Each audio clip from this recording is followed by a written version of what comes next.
start us overtime.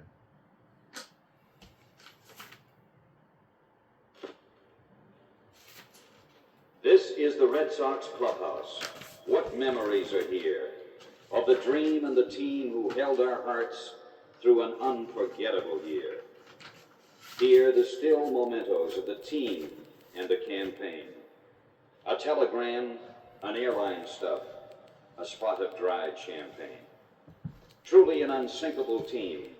Indeed, an impossible season. Why have we come back now? The heart must have its reason.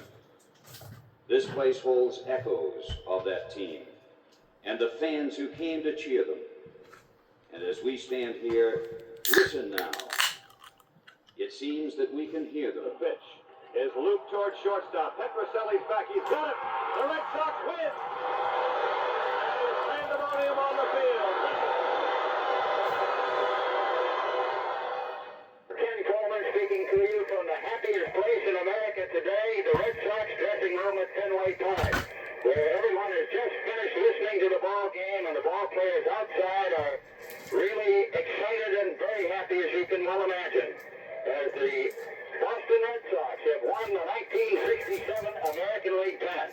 And here with us is the man who put this team together, the Vice President and General Manager of the Red Sox, Dick O'Connell. And Dick, I know this is going to be a great day for you. Well, this is a very happy day. It's a very happy day for everybody here. All these ball players are out here screeching, cheering, hugging each other. This is one of the greatest days the Red Sox have faced for years and years and years. Dick Williams is so happy and so proud that he is happy. He thinks it's a great job around these ball clubs for thick and thin and making moves that nobody dare move, playing different kind of baseball for Fenway Park. It's sure great to be here. Every dream has its builder, and Dick O'Connell was the principal architect of this one. In December, 4 months before the first ball was thrown, it was O'Connell who told us what to expect. So we don't say wait till next year anymore. This was the year which we passed off. Everything we did this year, the trades we made, the ball players we put in the field was to play for 1967 and 68. Another member of the team behind the team, Director of Player Personnel Haywood Sullivan, spent his season on the telephone talking trades, checking scouting reports. So on the October Sunday, when his efforts paid off in a pennant, it seemed strangely appropriate that Sully was on the phone again. It's just a happy day of my life, I know. One of the many happy days of my life, and I'm just proud of everybody who had a part in this. Everybody, including the fans, the players, everybody in the whole organization. Just a wonderful day for especially Mr. York. When he took over as manager, Dick Williams made a promise. The only thing I can tell you right now, I'll guarantee you we'll have a hustling ball club, and they won't quit. They didn't quit on me in Toronto. I don't intend to have anybody quit on me here. And the young leader also made a prediction. I honestly think we'll win more ball games than we lose. The Williams team included a man who spent 30 years on that long bus ride, which is how they travel the minor league trail. Coach Eddie Popowski. And on that fantastic final day, the day when the 100-to-1 long shot paid off, as always, Eddie Popowski had the words to fit the occasion. Well, what the heck is this?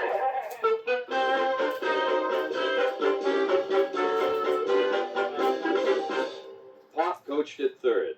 In the first base coach's box stood a familiar Fenway Park figure. Those whose memories stretch over the 21 years to the last pennant remember the unofficial captain of that 1946 team, and they will tell you what a thrill it was to see Pesky, Williams, DiMaggio, York, and the others charge out of the dugout, led by Bobby Doerr. Ken, this is fantastic. This is something that it's just hard to explain the feeling that there is here. I was sure we were going to have a playoff some way. I couldn't see how 4 clubs could be in there up to the last 2 or 3 days and 3 up to the last day and not have a playoff. And now we win it. And these fellas are fantastic. It's a great thrill for me. A thrilling climax to an amazing season. If ever there was an example of teamwork, this was it. And Dick Williams said so. My players have been fabulous. They've been terrific all year long. The front office has been great. They've been out of this world. I'm here just listening and sweating like you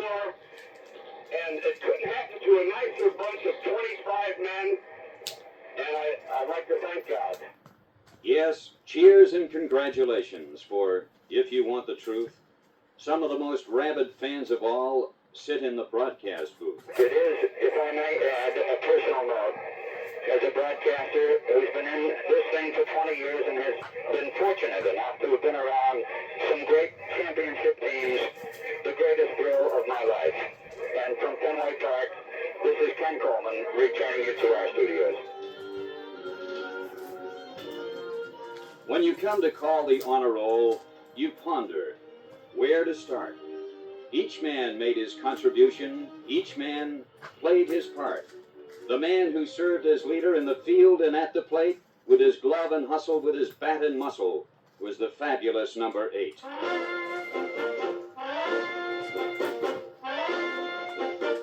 Here's the windup and the pitch. There's a drive going deep to right field, and it is tied up. Carl Yastrzemski has tied it up in the 9th inning with a home run. Into the upper deck in right field, it is 5-5.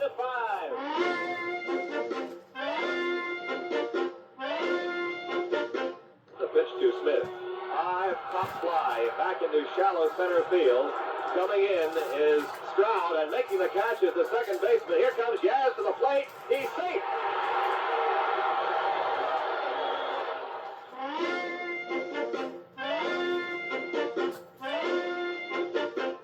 Diaz hit deep toward left center field. Way back goes Howard. He won't be able to get that one. It is gone.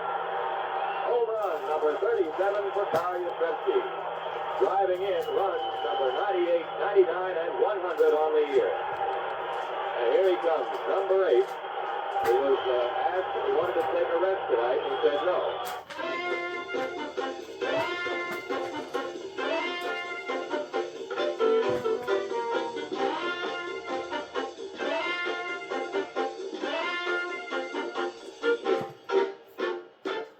Through the exciting season, he carried us along. The bleachers and the left field wall echoed with the song. Carl Yastrzemski, Carl Yastrzemski, Carl Yastrzemski, the man we call Yaz. We love him. Carl Yastrzemski, Carl Yastrzemski, Carl Yastrzemski. What for he has our Boston team is always on the beam, 'cause we got Yaz. We've been way fans, we stop and clap our hands, and Yaz is Jazz. Those rival pitchers on the mound all shake. They dread each windup that they have to take. When number 8 is standing at the plate, and then he swings. Whoa, there it goes again.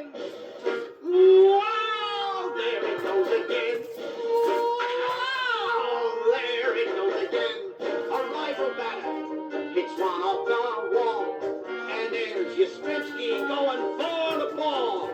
They try for 2, the runner knows he's through. Ah, look at Yaz. Whoa, he threw him out again. Carl Yastrzemski, Carl Yastrzemski, Carl Yastrzemski, the man they call Yaz.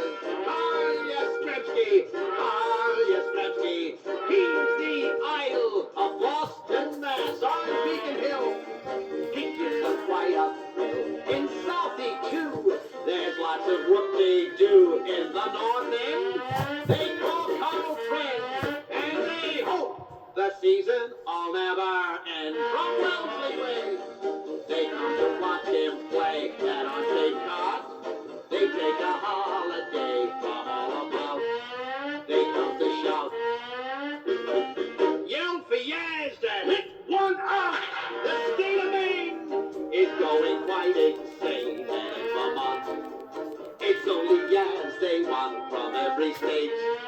They come and wait to see Yastrzemski at home plate. Our Boston team, it's always on the beam, 'cause we got Yaz. We've been way fans, we stop and clap our hands, and Yaz is Jazz. Although Yastrzemski is a lengthy name, it fits quite nicely in our Hall of Fame. We love him so in Boston. We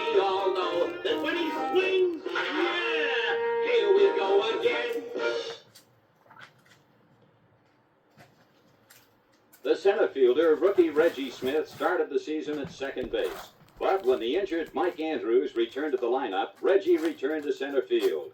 And it may be many seasons before anyone is able to move him out of there again. There's a well-hit ball to center field. Back goes Reggie, still going back. Reaches up, he's got it.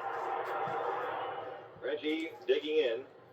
His slightly open stance from the right side. Holds the bat high. Here's Burnett's delivery. High fly ball to left field. Very deep. Weichart is watching this one. It is gone. Home run. And in right field, Tony Canigliaro. Canigliaro hits a fly ball, deep toward left field. Weichart going back toward the wall. It is off the wall. Tony around first, going for two. The throw to second is not in time. He slides in with a double. When Tony was hit by a pitch and the doctors announced he was through for the season, it seemed the unsinkable team had been sunk. With 45 games to go, manager Williams looked to his bench, and the call did not go unanswered. That Sunday in Chicago, a vital game, and Jose Tartabull made what has been called the play of the year. Josephson, a right-handed batter. Berry, a fast man at third. Wyatt looks in at him and throws. And there's a little blooper to right field. Tartabull coming on, has a weak arm. Here comes the throw to the plate. It is out at home. He is out. Tartabull has thrown the runner out at the plate, and the ball game is over. And it was the bench which provided the punch in many of the victories which earned for this team the nickname of Cardiac Kids. Norm Seaver wastes no time as he wraps a ground single in the hole between first and second, scoring Petroselli with the go-ahead run. Dalton Jones will come up to bat for Mike Andrews. His average at 248, and of late he has been getting the job done consistently in the tough role of pinch hitting. Lega with a 3-2 pitch. Line deep into right field. Over goes the right fielder. It's off the wall. One run is in. Here comes Waco with a second. Dalton Jones is going in with a standing triple.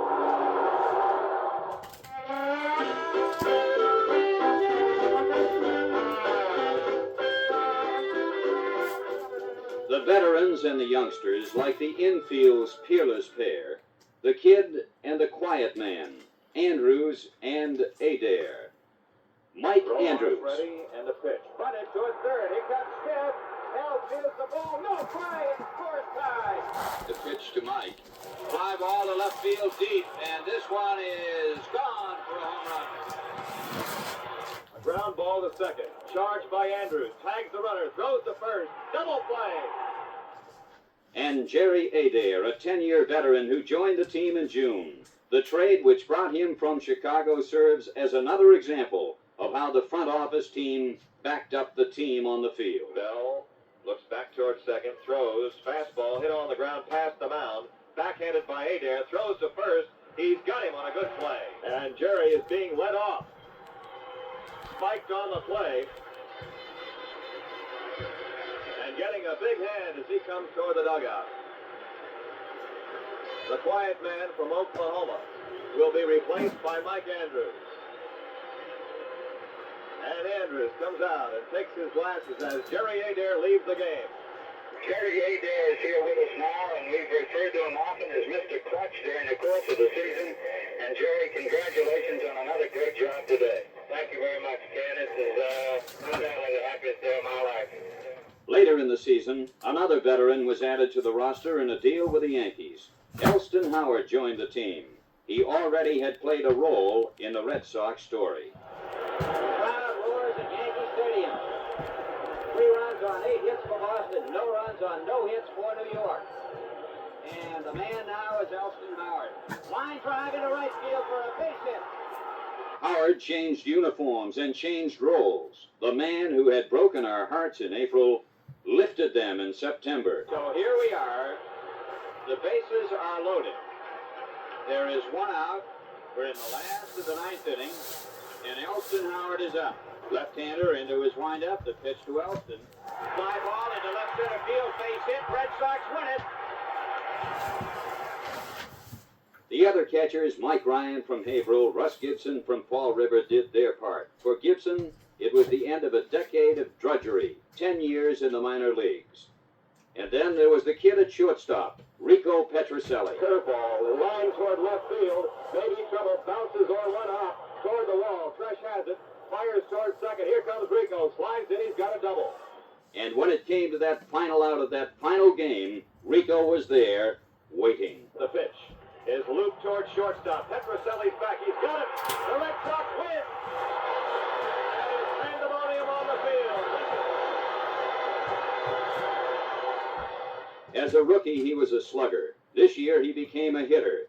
But one thing George Scott never was, he never was a quitter. Ground ball. Quick stop by Scott, and he tags the bag. A tremendous play by the Red Sox first baseman on a rifle shot. Ground ball right over the bag. Line drive into deep right center field.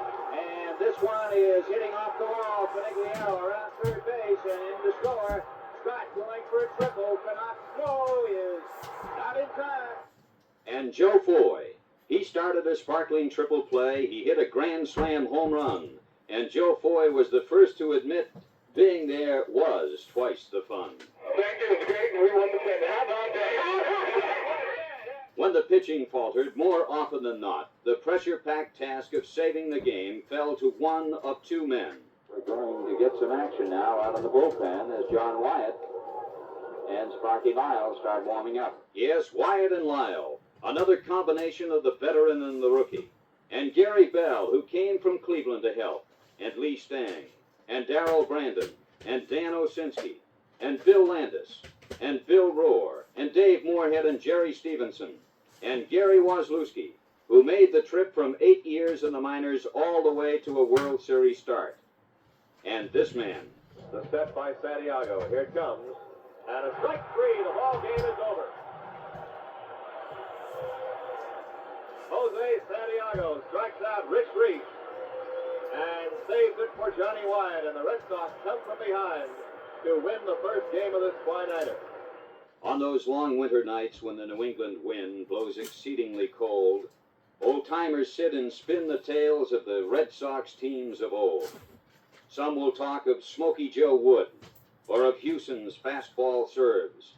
Others will tell of Ferris, Parnell, and Kinder's jug-handle curves.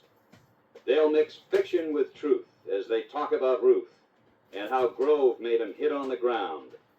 Then we'll tell of this year and the way we would cheer when Lonborg was out on the mound. And all around Lonborg as he heads back in. His teammates are there to congratulate him. Dick Williams, Eddie Popowski, Elston Howard, and the fans here in New York, you see here in Boston.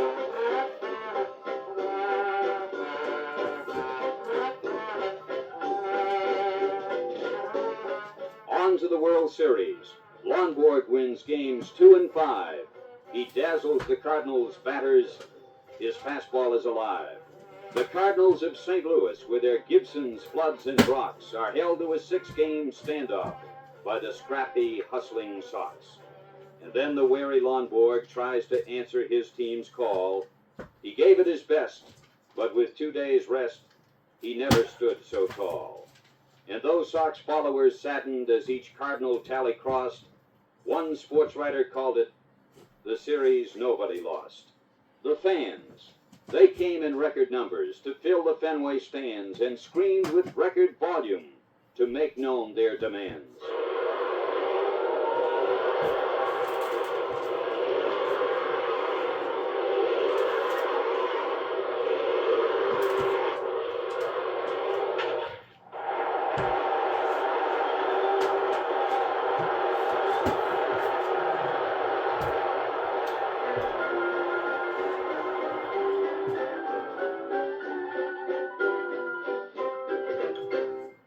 As they yelled and hollered for their beloved Sox, the greatest fan of them all watched from a rooftop box. Really, all I can say is really the most terrific thrill I've ever had. I don't see how anything could surpass it. Other than that, I don't have words that can describe my feeling, or it's just a terrific, fantastic thing. Thomas Austin Yockey, owner, sportsman, fan. Baseball lives in Boston through the efforts of this man. For Boston is a tradition town, with a history to uphold. And when Bostonians remember, this story will be told. Proudly, fathers will tell their sons of this year and this team, how by courage and grit and refusing to quit, they forged our impossible dream.